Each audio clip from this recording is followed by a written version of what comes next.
Standing at 6 feet and 170 pounds, si Allen Iverson ang pinakamaliit na naging MVP sa history ng liga. Pero higit sa MVP trophy, 11 All-Stars and 4 scoring titles ng kanyang karera, naging inspirasyon din si Iverson ng marami bilang isang atleta. Binago niya ang tipikal na itsura ng isang basketballista at nagpakilala ng panibagong estilo kung paano dominahin ang posisyon ng isang gwardya. At marami sa mga 2 at 1 ngayon ang nakapattern sa playing style na dati niyang pinakita. Kaya kahit notorious ang pangalan niya bilang NBA star na madalas late at umiiwas sa mga trainings ng kanyang prangkisa, siya ang naging maestro sa isa sa mga pinakamalupit na championship run sa kasaysayan ng liga. Kaya sa video ito, pag-uusapan natin ang naging takbo ng kanyang karera, paano niya binago ang sistema ng Philadelphia, at balangkasin natin ang makulay at mayabong niyang legasiya. Ito ang kwento ni Allen Iverson. Throw the cards up in the air right now.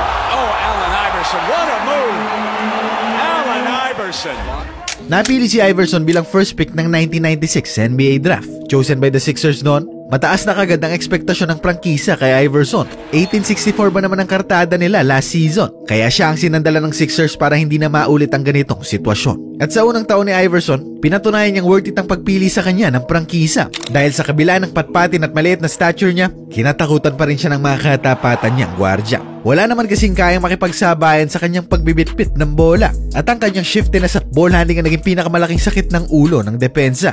And kahit na maliit tignan si AI kumpara sa iba, ang kanyang mahabang wingspan ang nakatulong sa kanya para magmaniobra sa opensa. Hindi rin siya takot makipagpalitan ng muka at wala rin ni isang kayang bumuli sa kanya kahit doble pa ng sukat niya. Kaya sa debut game niya, 30 points ang kanyang naitala, which is the 6th highest all-time para sa isang rookie debut sa history ng liga. At binasag din ni AI ang dating rookie record ni Wilt Chamberlain nang pumunto siya ng at least 40 points sa 5 magkakasunod na games noong 2001.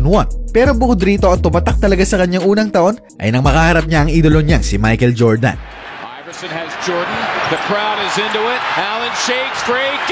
At ang crossover pull-up na ito ang dalawa sa 23.5 points per game niyang average sa kanyang unang taon. Kaya tinanghal siyang Rookie of the Year in his very first season. Pero individually ay siya man ay kinilala, hindi naman nabago ang kapalaran ng kanyang prangkisa at nanatili sa dulo ng standings na may 22-16 na kartada. Kaya napagpasya nilang magpalit ng ulo ng kanilang sistema at pumasok si Larry Brown bilang panibagong head coach ng kanilang prangkisa. Si Brown ang nagturo kay Iverson ng salitang disiplina. Dahil napansin ni Brown na minsan ayaw ipasa ni Iverson ng bola, tinuruan niya ito kung paano magmando ng opensa na hindi lang dapat siya palagi ang bida. At tinuwid din ng kanyang bagong coach ang work ethics niya bilang isang basketballista. Kaya kahit madalas magbangayan silang dalawa, nakita natin ang improvement ni Iverson sa 1998 season niya. Ang dating 4.4 turnovers per game naging 3.1 na lang. Ang 41% shooting naging 46% naman. At kapansin-pansin na ang role niya bilang punong gwardya ay kanya nang mas nagagampanan. Ang pagpasa sa kanyang mga kasama ay kanyang natutunan. He commanded the offense na parang isang general at sa wakas hindi na sila ang kulelat sa pagtatapos ng eliminations. They won 9 more games sa taong yon at ito ang nagsilbing buwelo para sa susunod nilang taon. Dahil sa 1999 season ni Iverson, 27 points per game ang kanyang binaon, leading the league offensively at tinanghal bilang isang scoring champion. At sa taong din ito, nakamtan ng Sixers ang kanilang unang winning season. Pero hindi man sila nasilat sa elimination, hanggang semis lang naman ang tinagal nila sa postseason. At sa sumunod na taon, ganun pa rin ang naging tono ng storya ni Iverson. Nakatong tumuli sila sa postseason, pero nasilat lang ulit ng Pacers sa sumunod na serye nila doon. At sa puntong ito ng kanyang karera, hindi na may tatanggi ang kasikatan niya sa liga. Naging fan favorite siya hindi lang ng kanyang prangkisa at ang kanyang gupit sa buhok at sinusuot ay marami na ang gumaya. Pero ang hindi alam ng marami tungkol sa kanya, marami siyang kinasangkot ang kontrobersiya kontra sa management ng Philadelphia. At punot dulo pa rin talaga ang hindi niya pag-attend ng practice ng kanilang prangkisa. Kaya napagod na si Brown sa pagdisiplina sa kanya at inere ni coach ang inis niya kay Allen sa telebisyon at sinuspindi ng isang buong laro si Iverson. Kaya humaba ang naging pangayan nila noong 2000 off-season na umabot pa nga sa puntong muntik ng matrade si Iverson papunta sa Detroit Pistons. At ang pangyayaring yon ang nagpababa ng yabang ni Iverson. Kung inakala niya kasing hindi siya kayang palitan ng Sixers noon, ang naunsyaming trade na ito ang nagpatunay na hindi siya irreplaceable para sa kanyang prangkisa. Kaya bago mag-umpisa ang 2001 season nila, humingi ng tawad si A.A. kay Brown at pinangakong susundin na lahat ng mga payo niya para sa kanya. Hindi na siya nakamis ng ni isang practice nila at lahat ng binigay na training sa kanya ay kanyang ginawa. Kaya come 2001 season, nakita natin ang mas mabagsik na bersyon ni Allen Iverson. Mas madalas na niyang ipasa ang bola, mas naging vocal sa kanilang sistema at kapansin-pansin na healthy na ang relationship nilang dalawa. At ang tandem ni Coach Brown at Iverson ang nagpanalo nanalo ng All-Star Game para sa kanilang komperensya. Si Iverson ang tinanghal na All-Star Game MVP ng liga at ang dating kulelat nilang prangkisa ngayong nasa tuktok na ng standings ang Philadelphia. At sa pagtatapos ng 2001 season, nakuha ni Iverson ang nag-iisang MVP award ng kanyang karera, norming 31 points and 4.5 assists na may 2.5 steals per game pang kasama. At ito ang unang pagkakataong nagmukhang title contender ang kanilang prangkisa. Tinalo nila ang Indiana sa unang round ng postseason at nag-set up ng matchup kontra sa Toronto. At sa sering yun, ang Prime Allen Iverson at Prime Vince Carter ang nagbuno at nagduelo. At ang matchup nilang yun ang tinutukan ng maraming fans sa mundo.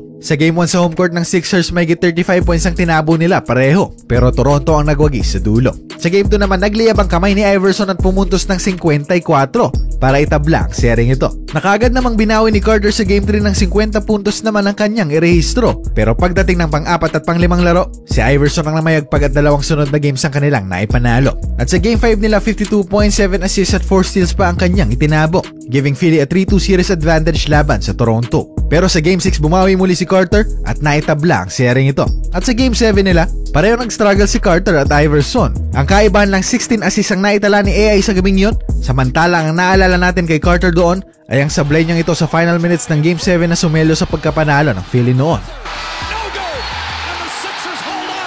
Pero sa ECF ay sila may nakarating, panibagong halimaw naman ang kailangan nilang harapin dahil ang naghihintay sa kanila ay ang Bucks na pinangunahan ni Ray Allen. At sa sering ito, Milwaukee ang mas paborito at mas tumaas pa ang kanilang chance ng ma-injure si AA sa Game 2 ng bakbakang ito. Nagtamo si Iverson ng isang hip injury at na-miss ang kabuuan ng Game 3. And without their main man, walang chance ang Sixers sa Milwaukee. At nakita ito ni Iverson during his recovery at hindi na napakali. Kaya kahit hindi pa siya 100% ready, lumaro na siya sa Game 4 para sa Philly. And nag-struggle si AI dito offensively, only converting less than 30% ng kanyang attempts sa field, pero sapat na yun at ang kanyang presensya para ipanalo ang kanilang team. At sa Game 5, ganun din ang nangyari. Nag-struggle siya offensively, pero naging sapat na yun para makaisa sila sa Milwaukee. At sa Game 6 na bumalik ang normal na output ni Iverson, scoring 46 points pero natalo naman sila doon. Kaya Game 7 muli ang bagsak ng serye nilang iyon, kung saan nakita natin ang isang halimaw na Allen Iverson na uhaw magkampiyon. Sa huling bakbakan ng Sixers at Bucks, 44 points and 7 assists ang kanyang binaon, lifting Philly papunta sa NBA Finals matapos maghintay na mahigit isang dekada. Kaya ang dating kulelat nilang prangkisa, ngayong may tsansa ng maghari sa liga. Pero ang problema, ang prime Lakers team na pinangunahan ni Shaq at Kobe ang nag-aabang sa kanila.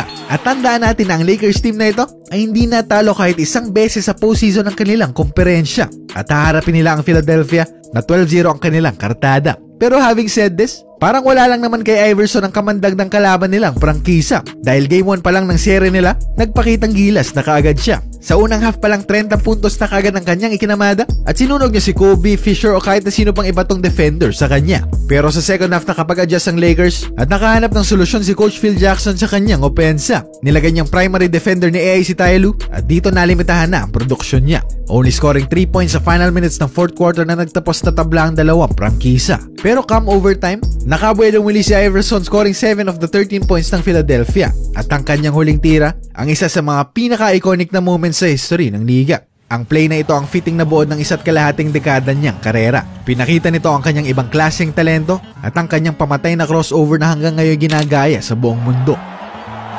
At ang panalo nilang ito sa Game 1 kontra Lakers ang isang kabanatang hindi malilimutan sa kanyang kwento. Tinapos niya ang larong ito na may 48, 6 and 5 sa ilalim ng kanyang numero.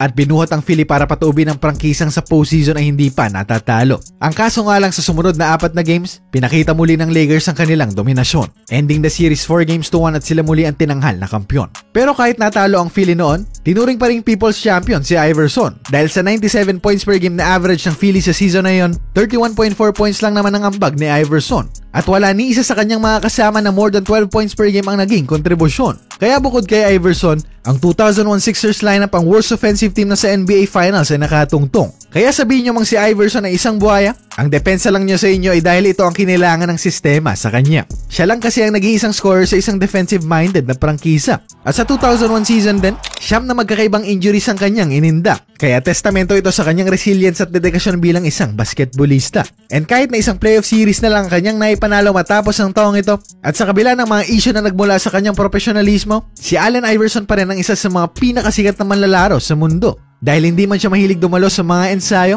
ikaw na may makakasiguro na ibibigay niya ang lahat kapag tinawag ang kanyang numero. Kung naghahanap kayo ng legit, safe at legal na betting platform, andyan ang Masaya Game para sa inyo. Napakaraming pwedeng laruin sa app na ito. Merong Mines, Rocket Toss a Coin, pero ang pinaka-paborito ko, ang classic na color game. At kung makikita nyo, pwede kang maglaro kahit 5 piso lang ang taya mo. Kaya kung gusto mo lang talagang mag-enjoy, ay pwede ka rin dito. Tumaya lang kung magkano ang iyong gusto at hintayin kung gaano kalakas ang swerte mo. Bukod sa pwede kang pumaldo, napakasarap pampalipas ng oras nito. At kung gusto mo naman sumubok ng ibang laro, hindi ka mauubusan ng options dito. At pwede mong subukan lahat ng ito. Kaya ano pang hinihintay nyo? Click na ang link sa ibaba at mag-register gamit lang ang mobile number mo. At simple lang din ang pag-cash in dito gamit ang GCash o Maya. I-click lang ang wallet shop sa baba. Piliin kung magkano at ano ang gagamiting pang cash in at bayaran ang amount na nakalagay sa screen. At sa bawat cash in dito may bonus coins ka pa. At kung ikaw naman ay pumaldo na at gusto nang mag-withdraw, i-click lang ang withdraw button sa baba at diretso na yan sa GCash mo. Ganun lang kasimple. Kaya i-try na ang Masaya Game at sabay-sabay tayong mag-enjoy. But as always, please gamble responsibly.